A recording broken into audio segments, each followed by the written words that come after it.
नमस्कार दोस्तों, IPO market के अंदर यहाँ पर 3 से 4 अच्छे आईपीओज यहाँ पर आ चुके हैं।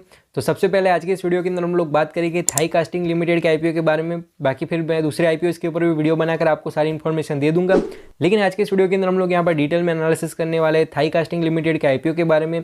हम लोग यहाँ पर कंपनी के फाइनेंशियल फंडामेंटल, इन लोगों का ग्रे मार्केट का प्रीमियम, सारी की सारी चीज़ें समझने की कोशिश करेंगे और हम लोग इस डिसीजन पर पहुँचेंगे और मैं मेरा पर्सनल ओपिनियन आपको दूंगा कि क्या आपको ये आईपीओ अप्लाई करना चाहिए या तो फिर आपको इसे अवॉइड करना चाहिए। और अगर दोस्तों आप लोग इस आईपीओ को अप्लाई करते हो तो क्या सिर्फ और सिर्फ लिस्टिंग इन पाने के लिए इसे अप्लाई करना चाहिए या तो फिर लॉन्ग टर्म के इन्वेस्टमेंट के लिए इसे अप्लाई करना चाहिए। तो चलिए दोस्तों, बिना वक्त गए शुरू करते हैं आज की इस वीडियो को। और इसी तरीके के वीडियोस को पाने के लिए चैनल को सब्सक्राइब करके ऑल के नोटिफिकेशन बेल को ऑन करना ना भूलें। सबसे पहले बात कर लेते हैं यहाँ पर कंपनी के बिजनेस मॉडल की। यहाँ पर जो थाई कास्टिंग लिमिटेड है, ये लोग यहाँ पर ऑटोमोटिव जो यहाँ पर सेक्टर है उसके लिए यहाँ पर कास्टिंग का बिजनेस करते हैं, जिसके अंदर यहाँ पर मेनली ये लोग यहाँ पर हाई प्रेशर डाई कास्टिंग करते हैं। साथ ही साथ यहाँ पर ये लोग यहाँ पर इंडक्शन हीटिंग एंड क्विचिंग करते हैं।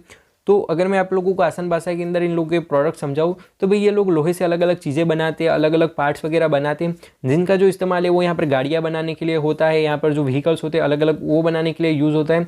तो उसके अंदर यूज़ होने वाले अलग अलग छोटे बड़े कंपोनेंट्स बनाते हैं। और ये दोस्तों जो आयरन के प्रोडक्ट्स होते हैं, इन्हें बनाने के लिए यहाँ पर जो लोहा होता है उसको पिघला कर, काफ़ी ज़्यादा हाई टेम्परेचर के ऊपर उसको पिघला कर, फिर उसमें से उसका मेल्टिंग वगैरह कर उसमें से यहाँ पर ये सारे अलग अलग जो प्रोडक्ट्स होते हैं उन्हें कास्ट करके यहाँ पर बनाया जाता है। तो इस तरीके के प्रोडक्ट्स की कास्टिंग की ये कंपनी यहाँ पर बिजनेस करती है। अगर हम लोग बात करें यहाँ पर आईपीओ की इंपॉर्टेंट डेट्स और डिटेल की, आईपीओ जो है 15 फरवरी के दिन को ओपन होगा, वहीं 20 फरवरी के दिन को ये आईपीओ यहाँ पर क्लोज हो जाएगा। अगर हम लोग बात करें प्राइस बैंड की तो 73 रुपीज़ से लेकर 77 रुपीज़ पर शेयर का प्राइस बैंड रहेगा।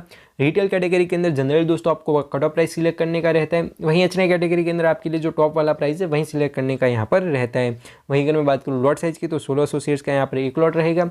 वहीं अगर मैं बात करूँ टोटल इशू की तो 47 करोड़ का टोटल इशू है। और अच्छी बात यह है कि भी जितना इशू है वो सारा का सारा यहाँ पर फ्रेश इशू देखने को मिल रहा है। अगर बात करी जाए कैटेगरी वाइज लॉट साइज की और इन्वेस्टमेंट अमाउंट की तो रिटेल कैटेगरी के अंदर आप लोग सिर्फ और सिर्फ एक लॉट के लिए ही अप्लाई कर सकते हो, जहां पर जो आपकी इन्वेस्टमेंट है वो 1,23,000 रुपीज़ की हो जाएगी। वहीं एचएनआई कैटेगरी के अंदर आपको मिनिमम 2 लॉट के लिए अप्लाई करना पड़ेगा, जहां पर जो आपकी इन्वेस्टमेंट है वो यहाँ पर ऑलमोस्ट 2.5 लाख रुपीज़ के आसपास में हो जाएगी। तो दोस्तों अब बात कर लेते हैं सबसे ज़्यादा इंपॉर्टेंट चीज़ की, जो कि है कंपनी के फाइनेंशियल्स। अगर हम लोग बात करें एसेट की तो 2021 के अंदर कंपनी के पास में 23 करोड़ के एसेट्स थे, जो कि बढ़ते बढ़ते आज की तारीख के अंदर 146 करोड़ के हो गए हैं। तो एसेट की ग्रोथ हमें काफ़ी ज़्यादा अच्छी देखने को मिल रही है कि 23 करोड़ से यहाँ पर जो एसेट है वो बढ़ते बढ़ते ऑलमोस्ट 150 करोड़ के हो गए हैं। तो पिछले 3 सालों के अंदर एसेट की ग्रोथ हमें काफ़ी ज़्यादा अच्छी देखने को मिल रही है। वहीं दोस्तों अगर बात की जाए रेवेन्यू की तो ईयर ऑन ईयर रेवेन्यू के अंदर भी काफ़ी अच्छी ग्रोथ है। वहीं अगर बात की जाए प्रॉफिट आफ्टर टैक्स की तो 2021 के अंदर कंपनी का प्रॉफिट आफ्टर टैक्स 40 लाख का था, जो कि बढ़कर 2022 के अंदर यहाँ पर 1 करोड़ 15 लाख का हो गया। फिर जो प्रॉफिट है वो बढ़कर 2023 के अंदर यहाँ पर 5 करोड़ का हो गया। तो ईयर ऑन ईयर जो प्रॉफिट की ग्रोथ है वो काफ़ी ज़्यादा अच्छी देखने को मिल रही है। और मार्च के अंदर जैसे फाइनेंशियल ईयर खत्म हुआ तो वहाँ से लेकर अक्टूबर के बीच के अंदर भी कंपनी ने यहाँ पर 8 करोड़ 60 लाख का प्रॉफिट बुक कराए। तो अब जो कंपनी की यहाँ पर प्रॉफिट की ग्रोथ है वो काफ़ी ज़्यादा तेज़ी से हो गई है, प्लस कंपनी जो काफ़ी ज़्यादा अच्छे प्रॉफिट्स यहाँ पर बुक कर रही है। तो एक पॉजिटिव चीज़ हमें देखने को मिल रही है। वहीं अगर बात की जाए नेटवर्थ रिजर्व्स एंड सरप्लस की तो ईयर ऑन ईयर हमें इसके अंदर भी अच्छी ग्रोथ देखने को मिल रही है। लेकिन दोस्तों अब बात कर लेते हैं यहाँ पर थोड़ी सी समझने वाली चीज़ की, जिसका नाम है बोरोइंग। भी बोरोइंग के अंदर यहाँ पर थोड़ा सा इशू देखने को मिल रहा है, क्योंकि 2021 के अंदर कंपनी के ऊपर 13 करोड़ की बोरोइंग थी, जो कि बढ़ते बढ़ते आज की तारीख के अंदर 78 करोड़ की हो गई है। तो बोरोइंग जो है काफ़ी तेज़ी से बढ़ी है, प्लस कंपनी के ऊपर काफ़ी ज़्यादा हाई डेट है, काफ़ी ज़्यादा हाई बोरोइंग है। तो एक नोटिस करने वाला पॉइंट यहाँ पर हो जाता है, क्योंकि इसके चलते इन लोगों को काफ़ी बड़ा यहाँ पर इंटरेस्ट का पेमेंट भी करना पड़ रहा है। साथ ही साथ ये जो बोरोइंग है वो एक यहाँ पर दिक्कत वाली बात यहाँ पर हो जाती है। वहीं दोस्तों अगर बात करी जाए अलग अलग रेशियोज़ की तो हमें जो ROC है वो 13% का देखने को मिल रहा है। तो ये थोड़ा सा कम है कि भाई जो यहाँ पर ROC यानी कि जो लोग पैसा ये लोग अपने धंधे के अंदर लगा रहे हैं उसके ऊपर ये कुछ खास रिटर्न लाकर नहीं दे रहे हैं। वहीं लोग जो डेट टू इक्विटी रेशियो है हमें 1.85% का देखने को मिल रहा है। तो अगेन ये रेशियो भी हमें यही बताता है कि भाई जो कंपनी के ऊपर डेट है वो हमें थोड़ा सा ज़्यादा देखने को मिल रहा है। वहीं अगर बात की जाए रिटर्न ऑन नेटवर्थ की तो 40% की रिटर्न ऑन नेटवर्थ है, तो ये हमें थोड़ी सी अच्छी देखने को मिल रही है। वहीं दोस्तों अगर हम लोग यहाँ पर कंपनी के वैल्यूएशन को समझने की कोशिश करें तो इन लोगों का जो अर्निंग पर शेयर है वो कुछ 3 रुपीज़ का है। वहीं हमें यहाँ पर कुछ 26 का PE रेशियो देखने को मिल रहा है। तो अगेन ये थोड़ा समझने वाला मुद्दा हो जाता है, क्योंकि भाई ये जो कास्टिंग का बिजनेस है, ये जो सेक्टर है वो कोई ऐसा सेक्टर नहीं कि जिसके यहाँ पर कोई हाई ग्रोथ हो या यहाँ तो फिर यहाँ पर कोई हाई डिमांड हो या फ्यूचर के अंदर ये जो सेक्टर हो काफ़ी ज़्यादा कुछ मतलब बड़ी ग्रोथ कर दे। ऐसा कुछ सेक्टर नहीं है भाई, ये 100-150 सालों से यही सब बिजनेस चलता आ रहा है।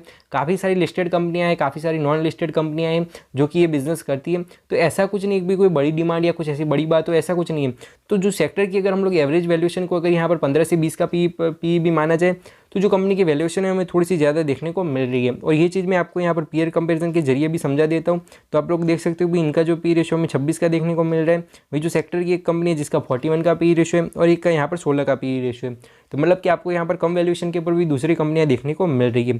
तो नो डाउट हमें इन लोगों की वैल्यूएशन थोड़ी सी ज़्यादा देखने को मिल रही है। वहीं दोस्तों अगर बात करी जाए ऑब्जेक्ट्स ऑफ द इशू की, तो इन लोगों ने यहाँ पर to meet working capital requirement को, साथ ही जनरल कॉर्पोरेट पर्पसेस को और मीट इशू एक्सपेंसेस को अपना रीज़न यहाँ पर बताया है। तो मतलब कि भाई धंधा चलाने के लिए पैसों की ज़रूरत है और जनरल कॉर्पोरेट पर्पसेस को अपना रीज़न बताया है। लेकिन अगेन इन लोगों ने यहाँ पर जो अपने डेट या बोरिंग वगैरह है उसके रीपेमेंट को यहाँ पर मेंशन नहीं किया है। तो मुझे ये चीज़ भी थोड़ी सी नेगेटिव लगी। अगर इन लोगों ने अपने डेट और बोरिंग के रीपेमेंट को लेकर भी अगर यहाँ पर थोड़ा बहुत इंटरेस्ट दिखाया होता तो वो एक अच्छी चीज़ हमें देखने को मिल सकती थी। तो अब बात कर लेते हैं यहाँ पर जीएमपी की। कुछ यहाँ पर 23 रुपीज़ का ग्रे मार्केट प्रीमियम चल रहा है, जिसके चलते हमें यहाँ पर कुछ 30% की लिस्टिंग इनकी एक्सपेक्टेशन देखने को मिल रही है। और इसी हिसाब से अगर लिस्टिंग होती है तो हमें रिटेल कैटेगरी के अंदर एक लॉट के ऊपर 36,800 रुपीज़ का प्रॉफिट यहाँ पर हो सकता है। तो जो ग्रे मार्केट प्रीमियम है वो हमें ठीक ठाक सा देखने को मिल रहा है। तो दोस्तों हम लोगों ने यहाँ पर डिटेल में एनालिसिस करा थाई कास्टिंग लिमिटेड के आईपीओ का। अगर मैं बात करूँ मेरे पर्सनल ओपिनियन की, पर्सनली मुझे कंपनी कुछ खास नहीं लगी। नो डाउट कंपनी अच्छी है, परफॉर्मेंस भी अच्छा है, लेकिन जो वैल्यूएशन है वो एक तो फेयर नहीं है, प्लस इन लोगों के ऊपर डेट और बोरिंग काफ़ी ज़्यादा हाई है और इन लोगों ने अपने डेट और बोरिंग के रीपेमेंट के बारे में यहाँ पर कोई भी जिक्र यहाँ पर नहीं किया है। तो इसके चलते मेरा इस कंपनी को लेकर लॉन्ग टर्म का तो कोई भी विजन नहीं है। आपका क्या विजन है कमेंट सेक्शन के अंदर जरूर से बताना। वहीं अगर बात करी जाए लिस्टिंग इन की, तो नो डाउट दोस्तों आप लोग इस आईपीओ को लेकर एक लिस्टिंग इन का विजन रख सकते हो। लेकिन अगर लिस्टिंग इन के लिए अप्लाई कर रहे हो तो हो सके तब तक आईपीओ को आखिरी दिन पर ही सब्सक्राइब करना। साथ ही साथ यहाँ पर दूसरे 2-3 आईपीओ भी आ रहे हैं, मैं सबके ऊपर डिटेल्ड एनालिसिस के वीडियो बना दूंगा, जिससे कि आपको यहाँ पर कोई भी डाउट ना रहे और एक आप काफ़ी ज़्यादा अच्छा डिसीजन ले पाओ, जिससे कि आपको यहाँ पर कोई भी नुकसान यहाँ पर ना हो। तो हो सके तब तक इस आईपीओ को आखिरी दिन पर ही सब्सक्राइब करना। आई होप कि आपके सारे के सारे डाउट्स यहाँ पर क्लियर हो गए होंगे। अगर आपको किसी भी शेयर से रिलेटेड या किसी भी आईपीओ से रिलेटेड कोई भी डाउट है, आप लोग मुझे इंस्टाग्राम पर फॉलो करके वहाँ पर मैसेज करना ना भूलें। मैं आपके सवाल का जवाब देने की पूरी कोशिश यहाँ पर करूँगा। तो चलिए दोस्तों मैं मिलता हूँ आपको ऐसे वीडियो के साथ, तब तक के लिए बाय बाय, जय हिंद, वंदे मातरम।